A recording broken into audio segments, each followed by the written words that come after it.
Chaos Crusades. Welcome, gentle listener, I am Baldermort, your faithful servant, and I wish to introduce you to the forces, factions, and faces of the Warhammer 40k setting, the grim darkness of the far future, where there is no time for peace. There is only time for war. Now, if you like what I do, then hit me up with a like and subscribe, a conversational comment if you have the time. I do not retort to too many these days, but I do read as many as I can, and they do affect the content I create, so hit me up.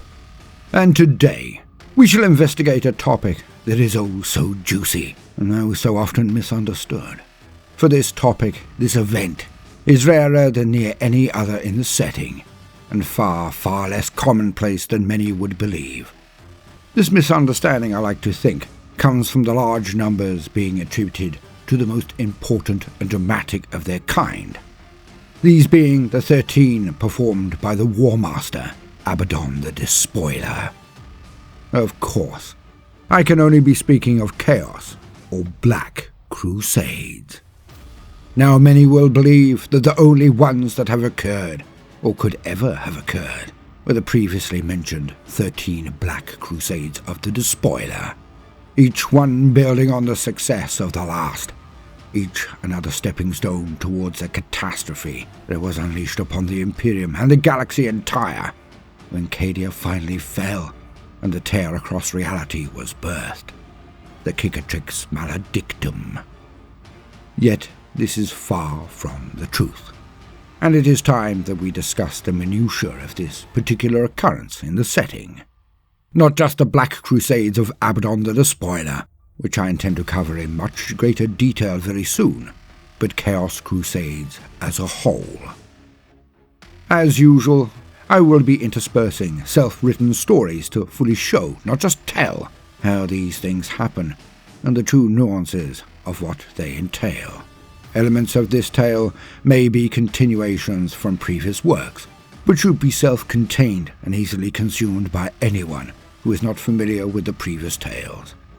A niche approach to a niche topic, but I hope it meets your expectations from me, which seem exceptionally high according to the comments section. I am honored, of course. Hence, I can only strive to do my best and avoid letting you down. So, gentle listener, let us now get into the nitty-gritty of the affair. Now relax while I tell you of what I know of, and how I view Chaos Crusades. And as usual, I shall follow the tried and tested path for elucidation, the historian's favourite 5. Who, what, where, when, and why. So, let us begin with who.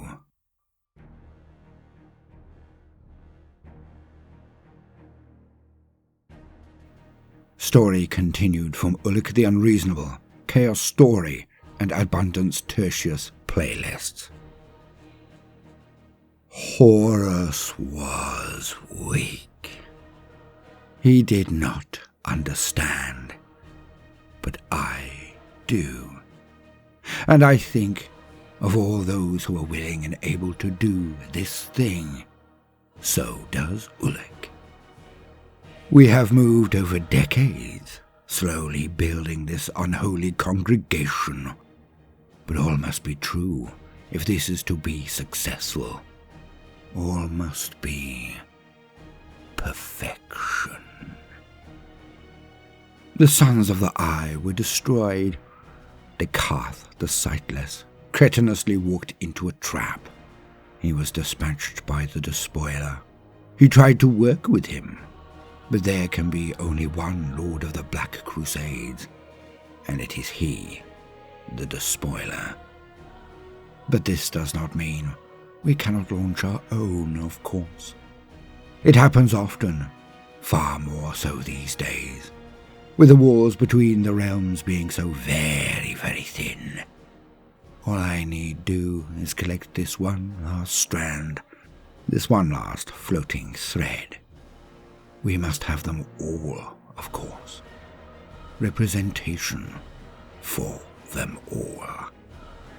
For my master, thinks to compete and then replace the chosen of the four. He wishes to supplant the despoiler, so we must have them all. He, 3 sips Ulick, the Lord of Dread Whispers, master of the 7 excoriations, the Praetor of Pain, Ulick the Unreasonable.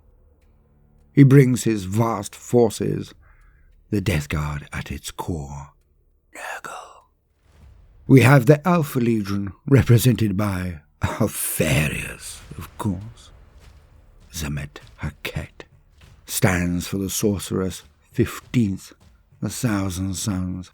Combined, they stand. Zinch. Khorne sends his world eaters in the form of Savrak the Butcher, a difficult quarry to catch, an even more difficult quarry to persuade to join us. Khorne. Adamanthus Emverus, the Unhinged, stalks in for the Night Lords. The Dread Whisperer's old friends are at the core. The Cudgel, Tarax Antarax of the Iron Warriors, the Oath Keeper, who is now more known for his caging of secrets, if you know my meaning. He stands for the once valorous Emperor's children, Slanesh. I, of course, bring my own holy sons of truth, my forces of word-bearers. So only one more is required to be gained. The Lunar Wolves, the sons of Horus, or a sub-warband thereof. We need them. To complete the symmetry, the 9 must rise as one, you see.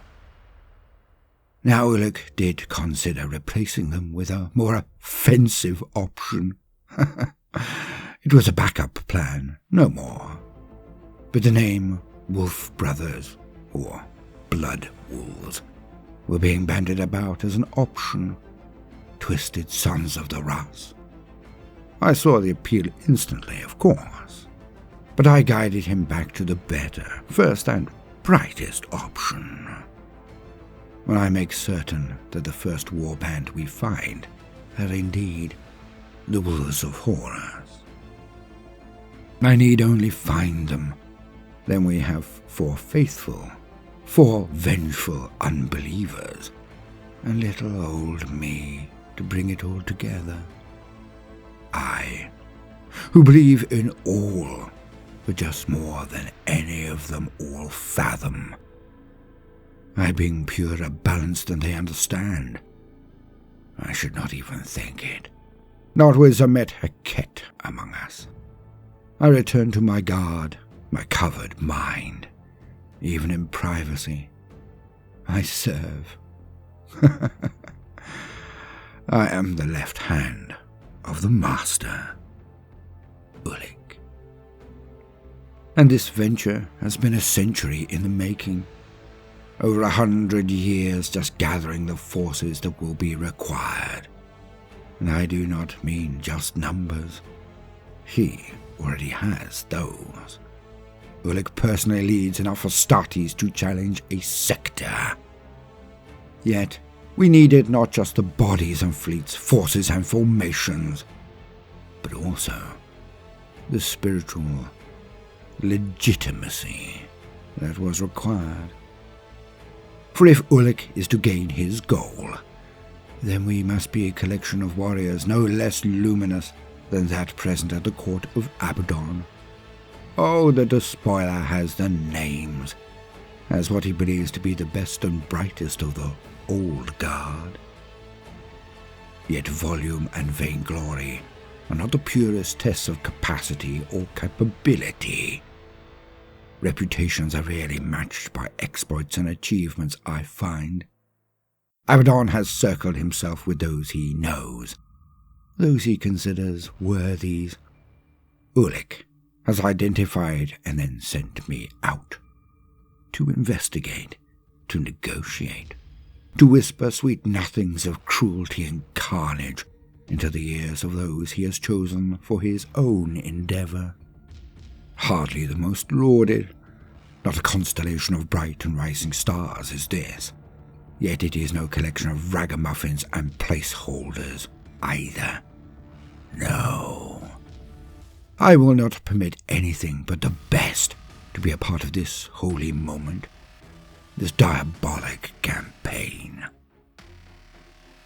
Each has been scrutinized, their mettle tested, their deeds weighed, and their character probed. I have met with one and all, each one now prepared to join with us in common cause. Each candidate had to be located, and for their motivation to be read in full. For if even two elements of this congregation have the same goal, then the division of the spoils would become tedious and fractious. One can most definitely be assured. We are many elements in the one place, fighting for the same conclusion. But we must have differing goals, rewards and, well, priorities for booty. In my time I have witnessed a half-dozen attempted crusades fall apart, mostly due to the egotism of those involved, of course. But the only real other concern had always been the actual point of cooperation. For warriors to wage a consolidated war, they need few things, but they must have them. A leader worth following, a goal worth achieving, and a reward worthy of the risk. And I have not been lacking in my own advice and activity on the behalf of this gathering. Yes, we have legionaries of the old days. We have much strength in those marines who have fallen since. A gaggle of war bands from chapters who have seen the light, as I like to put it. But a collection of marines is not enough, no matter how potent they may be. I have acquired the promises of a legion of god engines, the titans of the old days. I have entreated the services of multiple houses of knights, the bravest of the non-enhanced brave. We have contracted the support of a true magus of the Dark Mechanicum, who brings not demonic engines, but wonders that were forbidden to be even investigated. Terrors that would even any odds against us. Entire formations of technological terrors are to march with us to victory. We have summoned and constrained many a demon of the dark gods. Their phalanxes of Neverborn lurk behind the veil, ready for when I, or others, will tear it asunder and unleash their hordes on the docile worshippers of a dying god. We do, of course, have our fair share of wizards amongst the Astartes, myself and Zamet Haket being most prominent, one might suppose. Yet, we have also bullied, brutalized, and barracked enough cults and their little witches to fill entire continents with their screaming, slathering mobs. And their mystic might will surely help, even if it is merely to confuse. The list goes on, of course. I have waited millennia for this opportunity. Ulic has plotted and schemed for no less time. So much effort and control. So much patience and pandering. So much meeting and greeting, threatening and bribing. All to gain this one most unlikely of results. Cohesion. A single purpose. A single voice. A single army. And now that we are on the very verge, we are oh so nearly ready. We need only meet to permit the other attendants to take stock of who is involved, to preen and prance, of course, and then, when ruffled feathers are flattened again, to be honed into the one blade, the one edge. So, I did indeed find one of the last free-ranging warbands of the lineage of Lupercal. I can just imagine the look on Abaddon's face when he does finally hear. When we raise the banners on this, the Crusade of Spite. I think it has a ring to it. But I'm sure they will all demand a more base lexicon be attributed, a more earthly sobriquet be deployed, something to rally the men with. Yeah.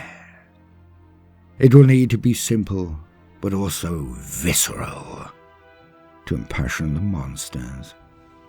And despite all of my scrying and foretelling, after all of these decades and centuries of planning, well, I simply cannot wait to find out what will happen next.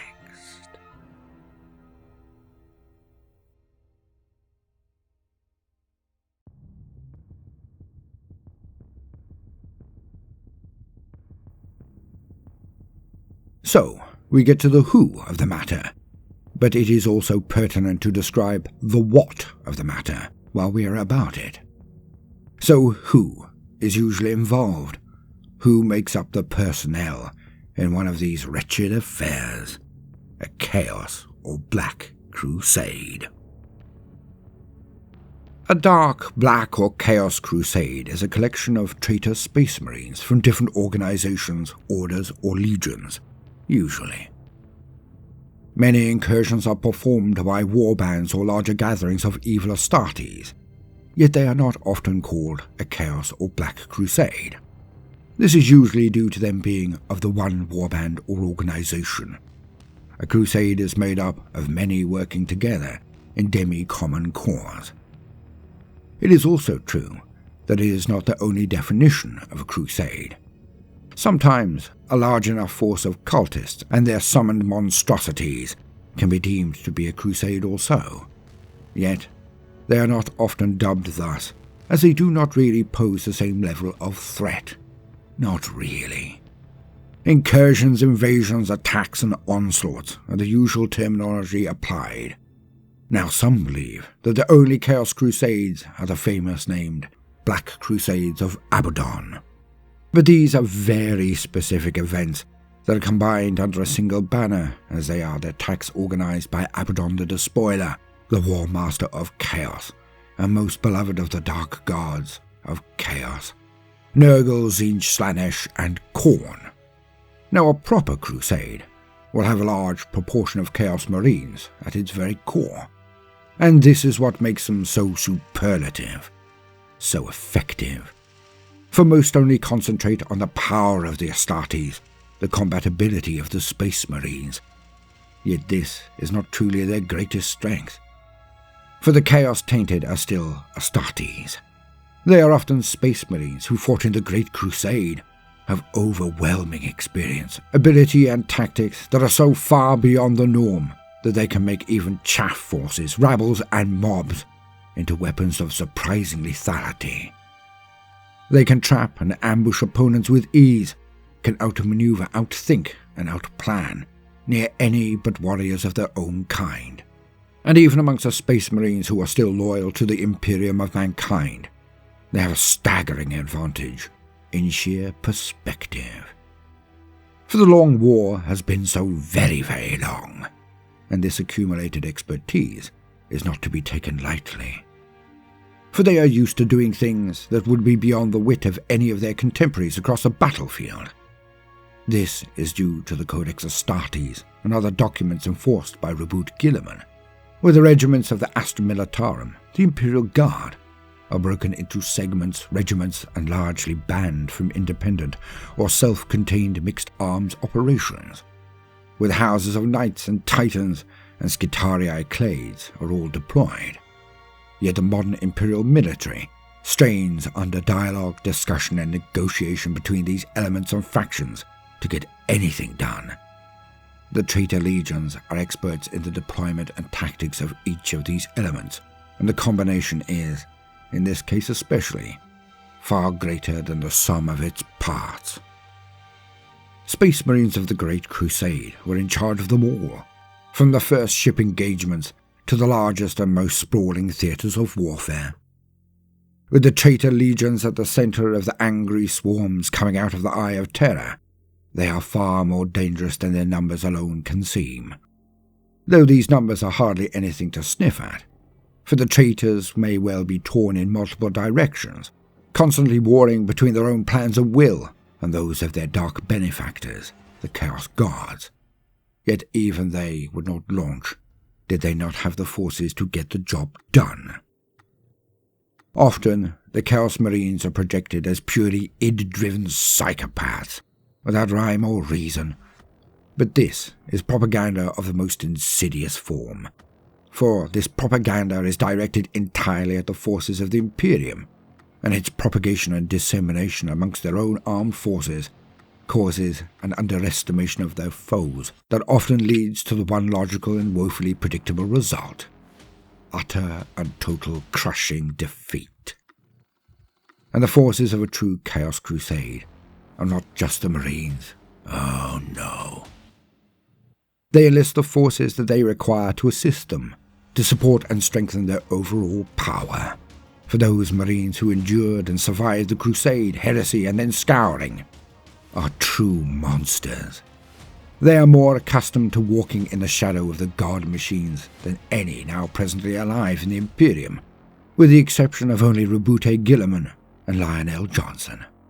And it is in this knowledge that they prove most dangerous. The dark mechanicum often trail in the shadow of a Chaos Crusade also, if they are not front and centre in its execution. Most are more adept with the melding of demon soul to machine than ever they were the purest of unfettered science that was their reason for choosing the War Master's side over the Emperor's. But even so, there are some amongst their number who have delved into every last nook and cranny that was refused their contemporaries within the Loyalist mechanicum. They research all of those things banned by the Emperor himself, from Sinistrum-grade weaponry, which are powered by and augment the potence of psychic arts, or even, with caution, the darkest secret of all, the application of abominable intelligence, the cursed and ever-feared artificial intelligence. But never forget that the entire hordes of hell can be an overwhelming element of this carnival of carnage as well. Diabolists, librarians, sorcerers, hedge witches, cult leaders, and even traitor psychers can be found in abundance within the ranks of a truly motivated Chaos Crusade. The sheer amount of mind-unhinging weaponry, technology, spells, rites, demons, and destruction that are unleashed by a Chaos Crusade are alike to nothing most normal soldiery has ever encountered before. This is why the Chaos Crusades are so unfathomably destructive, because one can never tell what one will face when they do assault your worlds, your fleets, and your cities. One last element, the most important, must of course be: who leads these events? And that is no easily gained thing. To be able to master a collection of some of the most psychotic, bloodthirsty, and bellicose beings to ever exist. To be the Lord and Master of a Chaos Crusade is an honour and glory that the vast majority of traitors will never even catch a whiff of, let alone actually acquire. For the head of a Chaos Crusade must have the magnetism, power, prestige, charisma, and capability to command respect from every single member of the command staff of the factions gathered. And that is next to impossible.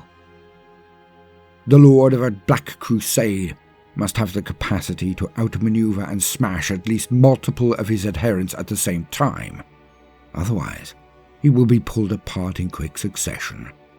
For the sheer gall to think oneself able to direct and dominate other traitorous Astartes is a starting statement for many a destructive war. For the chaos touched are every bit as happy slaughtering their allies as ever they are crushing the innocent. It is the ultimate test, to put up or shut up. But worse, should any of the approaches to other factions be too overwhelmingly overbearing, they may simply ignore the requests and head off in their own direction. and this can happen at any time whatsoever. Even one misspoken word or phrase can cause pride to be prickled, and for the crusade to fall apart or fall upon itself. And this is a tightrope most are unable to walk.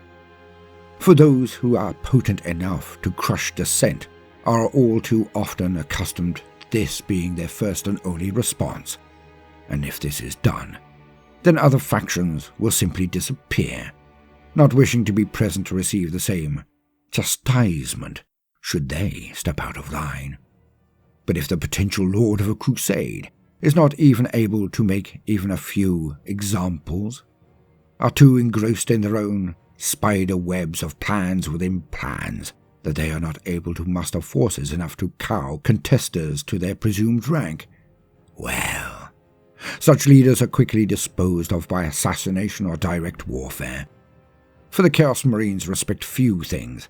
One of those few is a precondition for all of the others: strength. They respect only power.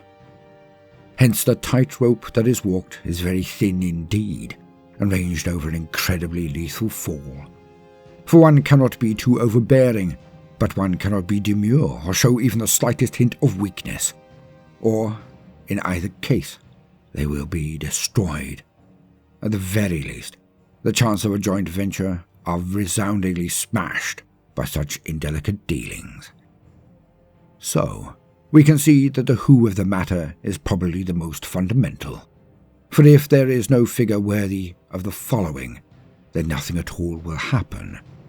And finding someone the other veterans of the Long War respect or fear greatly enough is a tall order indeed. But let us now get on to the next stages. When and where. Previously, before the fall of Cadia, before the tear across the galaxy, the Chaos Crusades came almost exclusively from one place, and one place alone: the Eye of Terror. That place is ancient and terrible, for it is where the center of the antediluvian Eldar civilization once stood. Yet, when Slaanesh screamed her birth into the void, it had its effects on reality also, and the Eldar civilization, in one day, ended. Here is a place where the warp has been torn in two, and reality and the stuff of the immaterium coexist. Like two images superimposed on one another, the mixture is the fodder of nightmares. Demons stalk the lands, and the rules of physics and morality have no true sway. And it is here, in this hellish waste of stars, that the Chaos Space Marines retreated before the fury of the Loyalist Space Marines. When Horus was slain by the Emperor, the game, as they say, was up. The traitor legion shattered and fled from Terra, hounded by their brethren, scoured from reality. The Eye of Terror was unassailable, and only one Imperial Crusade has ever been sent within its bounds, but that we have covered already before, so we shall not dwell on it here. The Eye of Terror is a large expanse of space, and the Imperium placed many chapters of Space Marines around it, like a circle of castles around a fetid swamp. The Imperium set up stations and war and bastion worlds to defend against these regular incursions. The most famous crusades were those headed by Abaddon, as we know, but every last crusade was really from this place, headed by Abaddon or not. And it was the Cadian Gate, where the transit from the Eye out into real space was easiest traversed. So, it was always Cadia that was hit first. Its glittering walls and multitudinous bulwarks, millions of men, hardware and war gear of all forms were abundant. Some crusades slipped past it, giving a toll of their strength to the massive Imperial fleet stationed there. Then out into the galaxy they went. But always the Imperium was warned. Few crusades slipped out from other regions. There were some, but not many. But that was then, and this is now. The era Indomitus. For now there is a scar across reality. There is an ever-expanding line from which the warp spawned can walk directly into real space at a whim. Crusades can now be sent from this massive war front out into the Imperium. and that is no small thing. Before, the Imperium would always know approximately where such assaults would come from, where they were going, or the direction at the very least. Now, with the front line some thousands of light years across, it is near impossible for the Imperium to react fast enough to stem the tides. Oribut has his Indomitus fleets set out on their own crusade, but this time the lines are too wide, the front too expansive. Wherever the Indomitus fleet appear, they are usually victorious, but it has ever been the wisest of generals who commit war on their enemy's lands. For each strike and each Chaos Crusade, black or not, is a trail of destruction that can be barely stopped. Yet even if it is, there is carnage beyond description. So while Guilliman must compromise the threats of the Tyranids, the Necrons, the Greenskins and the Drukhari, the Chaos Bands do not need to give a whit of care about them. So when the Indomitus fleets fly past an area, believing it cleansed and purged, it can be only cycles before everything they wrought has been upturned and destroyed. In the war of attrition, surely, chaos is in the ascendance. Now the only thing that truly makes the chaos incursions even slightly manageable is the great game. For chaos could probably smash the Imperium if they could ever work together for any duration. Even now, where they should be on the very footstep to victory, it is the battle between the ever-jealous and spiteful gods that holds them in check. As the Dark Ones claim system after system, populace after populace, it is only their hatred of one another that truly stops them from steamrolling reality entirely. For if Khorne gains too much ground, then Slaanesh or even Tzeentch will move against them, even to the extent of tipping off or supporting Imperial forces as they strike back. Where Nurgle might expand its holdings in reality, it is Tzeentch or Khorne who will send forces to keep them in check. And on it goes. To some, the Imperium is now just a sandpit where the gods of chaos battle, while the diminishing races of the galaxy watch on, utterly unable to stop the adults now fighting all around them as they attempt to maintain their castles of sand. And now, all that is left is the how.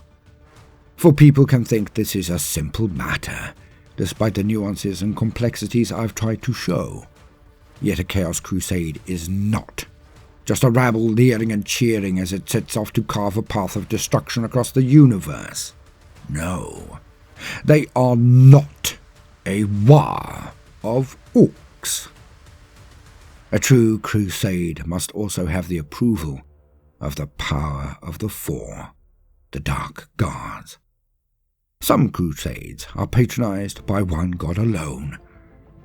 A Tide of Blood is where Khorne is the patron, and its only point is to collect the skulls for his throne, the easiest of the crusades to identify, the easiest to predict its path, yet most often the hardest to actually stop. When the blood god moves, there are very few who can forestall his onset. A campaign of subversion is a crusade beholden to Slaanesh. This is not the charge of massive fleets, but a campaign of subversion and salacious conversion. Like ink being dripped into clear and pure water, the stain of Slaanesh spreads across a region until its tendrils are detected by the Inquisition. Then the bonfires are raised, and the sororitas are called to stoke them. Yet their cost can be long-reaching, and it is a rare Inquisitor or Adeptus Sororitas assault that truly roots out every branch left in the wake of a campaign of subversion. Seeds are left that will grow until they are unleashed yet again. The advance of the inevitable is a Chaos Crusade dedicated to Tzeentch. A strange and confusing war is this, for the worshippers of Tzeentch can strike in utterly unpredictable ways with no seeming rhyme nor reason. This is because they wage war in the past, present, and future. Seemingly unimportant worlds or holdings can be assaulted, because they were to be mighty strongholds in the future. Artifacts and libraries are known targets of these events, of course, as the worshippers of the Lord of Lies like nothing better than to increase their knowledge. A chaotic and confusing event that none can truly tell where it begins and when it ends. The triumph of decay is that crusade called by the great-grandfather, the Lord of Contagion. When world after world fall to plagues, poxes and palsies, where entire sectors are robbed of vitality through minor or major infections, when the grasses and crops die, the skies themselves sicken and bring death. The triumph of decay is one of the most terrifying and demoralizing of all assaults from chaos. Just ask yourself, would you prefer to die a quick end in battle, or would you prefer the slow creeping death of disease? The triumph of decay is also a strange event, where it will come on strong, then seem to ebb and flow, rise and fall like the tides. None can tell if a triumph of decay is nearing its end, or if it is simply in abeyance for a time, going through a contraction cycle before its true power is then unleashed on the universe anew, and with twice or thrice the previous power. Yet these are the crusades that are mono-deity only, and far simpler to gather and begin. It is the deepest fear of the denizens of the galaxy, when the worst of their kind is formed. A true crusade of chaos undivided, a rarity to be certain. For this would mean that the gods of chaos agree to set aside their differences and pause the great game for this particular event, and that is a rarity indeed. The most dramatic of these events can surely only be the Horus heresy itself, and I like to think of that as the very first and definitely the most potent crusade of chaos undivided, and it is Horus's chosen son, Abaddon the Despoiler, who carries forward this tradition. For the Despoiler has waged 13 such black crusades. Yet one must know of the incredible difficulty involved with gathering forces from all of the disparate worshippers of chaos. Apart from Abaddon, Von Malus and Jihad the Lacerator are the most famous chaos warlords who have set out on a black crusade. And so, we come to the last of our discourses, the most important of all. For all of reality is ruled by that one statement, that one question, that one response. Why? Why do the Crusades exist at all? Why do they set out to burn and pillage and destroy on industrial scales? Why? And this can be answered in one simple statement. It is awe-inspiring that it is this simple, but I honestly believe this to be true. Why do they do it? Because the dark gods are not, and can never be, whole. None can ever be content. None can ever laugh or love or enjoy anything whatsoever, because the dark gods are nothing but needs. They have no real goal other than to pander to their needs. Like toddlers with cosmic power, they are utterly unaware of their state, their purpose, or their goal, because, inexorably, despite their claims of playing a great game, despite their plans and machinations, despite their vast, almost omnipotent power, they are nothing but collections of emotions attempting to gain more of that which they are made from. More planning, more scheming, more hate, more misery, more lust. Like a semi-sentient piece of chewing gum, sliding down the legs of a table where some child placed it after being chided by an educator. The gum waited until the lights were out. The children departed. The teacher tidied and left. The janitor had mopped, then locked up. It is then that the gum crawled and slurped its way from table to table, absorbing all of the other gum left there, going from one room to the next, collecting pieces of what it now construes of itself, separated and sent out across the world. The gum increases in size, and it even becomes able to speak. It becomes able to attack the children as they enter the school the next day, smashing them to pulp in an effort to get the fresh gum in their pockets or backpacks. And then it goes forth, towering over the city, expanding as it absorbs more and more of itself. But despite its power, despite its size, despite its strength, it is always just gum. It is nothing. It has no dreams, it has no creativity, it has no future, it has no past. It is just a collection of saliva and strands left by sentient beings. This is what the dark gods are, the discarded emotions of the races of the universe.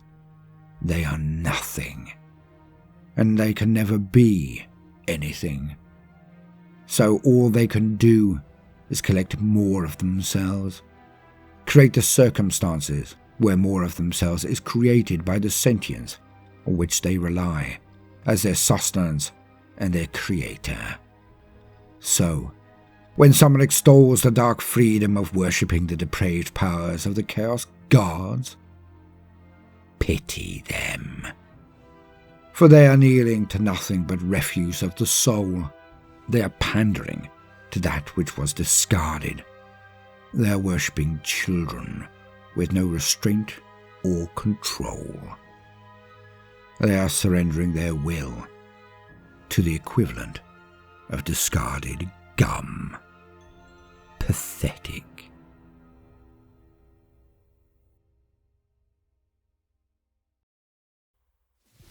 I have been Baldermort, your faithful servant. Thank you for your precious time. Now, no matter what you do today, do try to make some time for fun. Toodaloo.